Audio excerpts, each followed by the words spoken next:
ओम नमो भगवते वासुदेवाय। इस चैनल को सुनने वाले सभी भक्तजनों को मेरा प्यार भरा नमस्कार। माघ मास जो है श्री कृष्ण भगवान श्री हरि विष्णु जी को समर्पित है। तो इस महीने में आज से हम गीता जी के 18 अध्यायों का वर्णन करेंगे। तो आज से प्रथम अध्याय की शुरुआत करते हैं।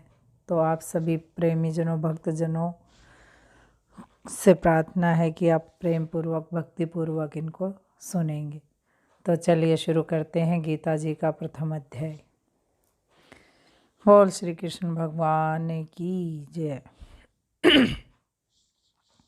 जब कौरव पांडव महाभारत के युद्ध को चले तब राजा धृतराष्ट्र ने कहा, मैं भी युद्ध को देखने चलूँगा।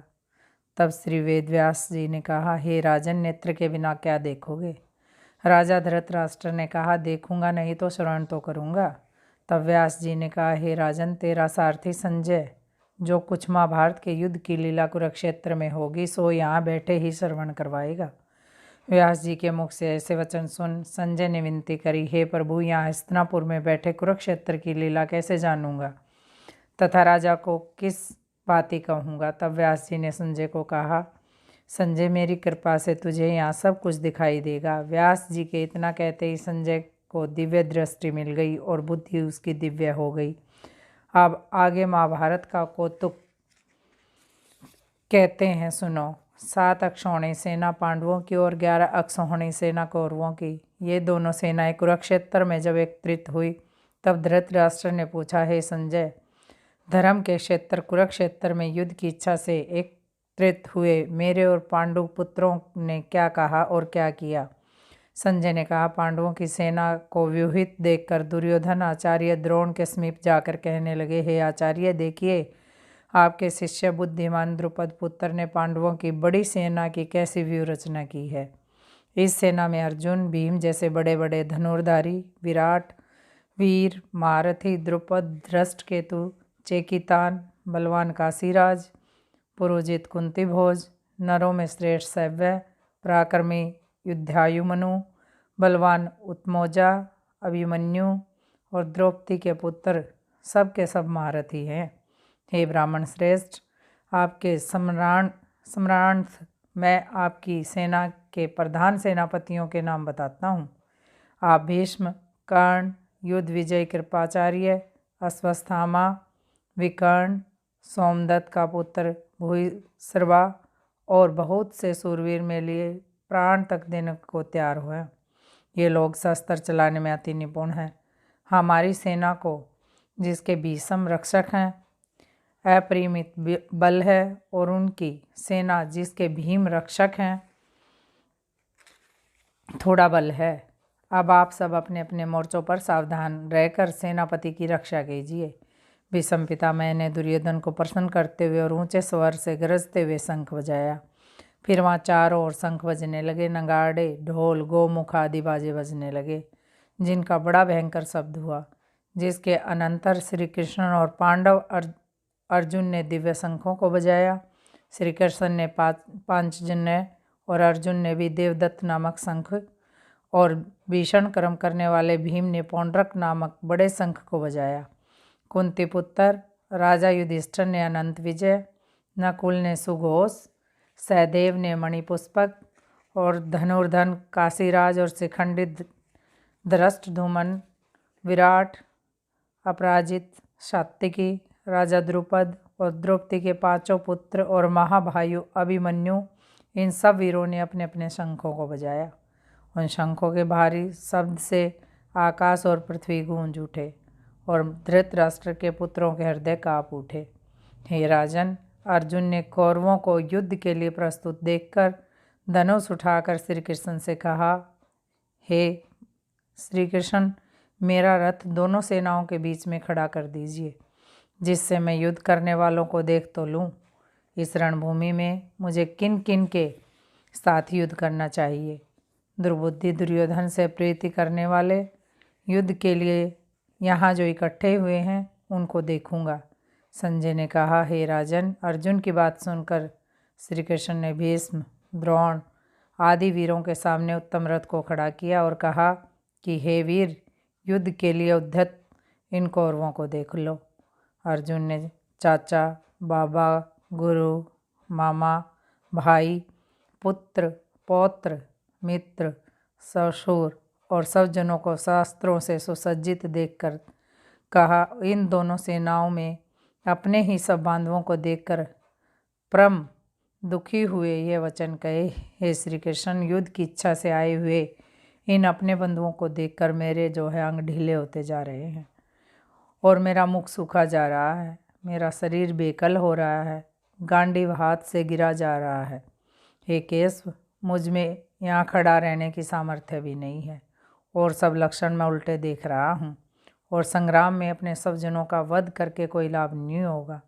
हे श्री कृष्ण, मैं जीत, राज्य और सुख भी नहीं चाहता हूँ।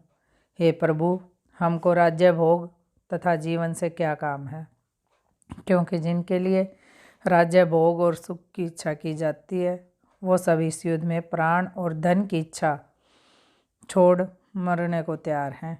और आचार्य, पिता, पुत्र, पितामह, माता, ससुर, पौत्र, साले और संबंधी ये सब मुझे मारें तो भी मैं हे मधुसूदन इन्हें मारने की इच्छा नहीं करूँगा। हे जनार्दन, त्रिलोकी के राज्य के लिए भी मैं इन्हें मारना नहीं चाहता, फिर इस पृथ्वी के राज्य का तो कहना ही क्या है। हे जनार्दन, धृतराष्ट्र के पुत्रों को मारकर हमारा क्या भला होगा, इसलिए हमें अपने भाई धृतराष्ट्र के पुत्रों को मारना अनुचित है। हे माधव, सब जनों को मारकर क्या हम सुखी हो सकते हैं? ये सब लोभ के वशीभूत हैं और कुल का नाश करने और मित्र द्रोह में करने वाले पाप को नहीं देखते। कुल नाश के दोष को जानते हुए भी हमको इस पातक से क्यों नहीं दूर रहना चाहिए। कुल का नाश होने से कुल के प्राचीन धर्म नष्ट हो जाते हैं, फिर धर्म का नाश होने से कुल में पाप बढ़ता है। हे कृष्ण, पाप से कुल की स्त्रियां व्यभिचारिणी होती हैं, जिनसे वर्ण संकर संतान उत्पन्न होती है, और वो वर्ण संकर जिन पुरुषों ने कुल को नष्ट किया है उनको तथा उस कुल को नरक में पहुंचाते हैं, क्योंकि श्राद्ध, तर्पण आदि बंद हो जाते हैं। वर्ण संकर बनाने वाले दोषों से कुल ध्वंसकों के जाति धर्म और कुल धर्म निरंतर नाश होते हैं।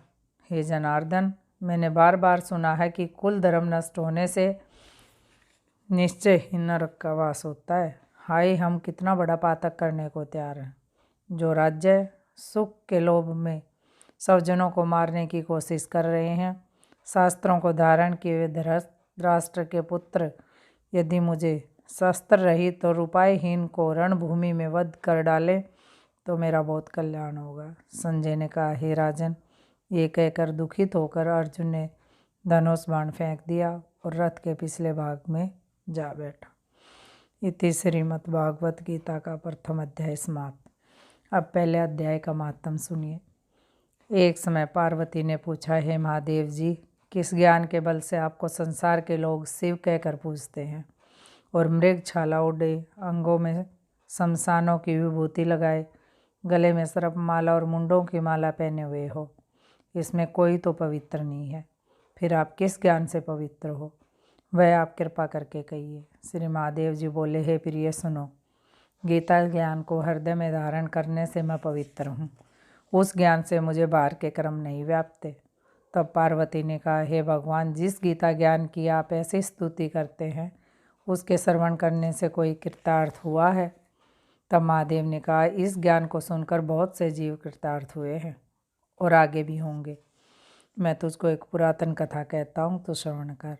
एक समय पाताल लोक में शेषनाग की सैया पर श्री नारायण जी नैन मूंद कर अपने आनंद में मगन थे। उस समय भगवान के चरण दबाती हुई श्री लक्ष्मी जी ने पूछा, हे प्रभु, निद्रा और आलस्य उन पुरुषों को व्यापता है जो जीव तामसी हैं, फिर आप तो तीनों गुणों से अतीत हो, आप जो नेत्र मूंद रहे हो, यह मुझको बड़ा आश्चर्य है। श्री नारायण भगवान बोले, हे लक्ष्मी, मुझको निद्रा आलस्य नहीं व्यापता। एक शब्द रूप जो भगवत गीता है उसमें जो ज्ञान है उसके आनंद में मगन रहता हूँ। जैसे 24 अवतार मेरे आकार रूप हैं, तैसे यह गीता शब्द रूप अवतार है। इस गीता में ये अंग है, 5 अध्याय मेरा मुख है, 5 अध्याय मेरी भुजा है, 11वां अध्याय मेरा हृदय है और मन है। 16वां अध्याय मेरा उदर है। 17वां अध्याय मेरी जंगा है और 18वां अध्याय मेरे चरण हैं। सब गीता के जो श्लोक हैं मेरी नाड़ियाँ हैं और जो गीता के अक्षर हैं वो मेरे रोम रोम हैं। ऐसा जो मेरा शब्द रूपी गीता ज्ञान है, जिसके अर्थ में हृदय में विचरता हूँ और बहुत आनंद को प्राप्त होता हूँ। श्री नारायण ने कहा, हे लक्ष्मी, गीता ज्ञान को सुनकर बहुत सारे जीव कृतार्थ हुए हैं, सो तुम सुन। शूद्रवर्ण एक प्राणी था जो चांडालों के कर्म करता था और तेल लवण का व्यापार करता था। उसने बकरी पाली। एक दिन वह बकरी चराने को वन में गया और वृक्षों के पत्ते तोड़ने लगा। वहाँ सर्प ने उसे डस लिया, जिससे वो तत्काल मर गया और उसके प्राण निकल गए। मरकर उसने बहुत से नरक भोगे, फिर बैल का जन्म पाया। उस बैल को भिक्षुक ने मोल ले लिया। वह भिक्षुक उस पर चढ़कर सारा दिन मांगता फिरे, फिर जो कुछ भिक्षा में लावे वो कुटुंब के साथ मिलकर खावे। वो बैल सारी रात द्वार पर बंधा रहे, उसे खाने पीने की भी खबर ना लेवे, उसके बहुत थोड़ा सा भूसा उसके आगे डाल देवे। जब दिन चढ़े फिर बैल पर चढ़कर मांगता फिरे। कई दिन गुजरे तो वह बैल भूखा ही मर गया, गिर पड़ा और उसके प्राण नहीं छूटे। नगर के लोग देखा करें, कोई तीर्थ का फल दे, कोई व्रत का फल दे, पर उस बैल के प्राण नहीं छूटे। एक दिन एक गणिका आई, उसने मनुष्यों से पूछा कि ये भीड़ कैसी है। तब उन्होंने कहा, इसके प्राण नहीं जाते, अनेक पुण्यों का फल दे रहे हैं तो भी इसकी मुक्ति नहीं होती। तब गणिका ने कहा, मैंने जो किया है उसका फल मैं इस बैल के निमित्त दिया। इतना कहते ही बैल की मुक्ति हो गई। तब बैल ने एक ब्राह्मण के घर जन्म लिया। पिता ने इसका नाम सुशर्मा रखा। जब वह बड़ा हुआ तो पिता ने इसको पढ़ाया, तब उसको पिछले जन्म की सुध रही। इसने एक दिन मन में विचार किया कि जिस गणिका ने मुझे बैल की योनि से छुड़वाया था उसका दर्शन करूं। विप्र चलता चलता गणिका के घर पहुंच गया और कहा, तू मुझे पहचानती है? गणिका ने कहा, नहीं, मैं नहीं पहचानती। तू कौन है?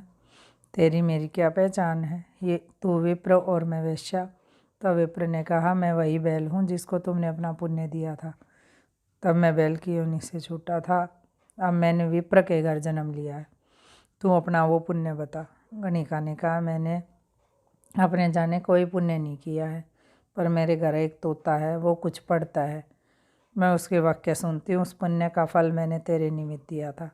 तब विप्र ने तोते से पूछा, तू सवेरे क्या पढ़ता है? तोते ने कहा, मैं पिछले जन्म में एक विप्र का पुत्र था। पिता ने मुझे गीता के पहले अध्याय का पाठ सिखाया था। एक दिन मैंने गुरुजी से कहा, मुझको तुमने क्या पढ़ाया? तब गुरुजी ने मुझे शाप दिया कि तू सुआ हो जा, और तब मैं सुआ हुआ। एक दिन फंदक मुझे पकड़ कर ले गया। एक विप्र ने मुझे मोल ले लिया। वह विप्र भी अपने पुत्र को गीता का पाठ सिखाता था, तब मैंने भी वो पाठ सीख लिया। एक दिन विप्र के घर चोर घुसे, उनको धन न प्राप्त हुआ तो पिंजरा लेकर उड़क गए। उन चोरों की एक गणिका मित्र थी, मुझे इसके पास ले आए।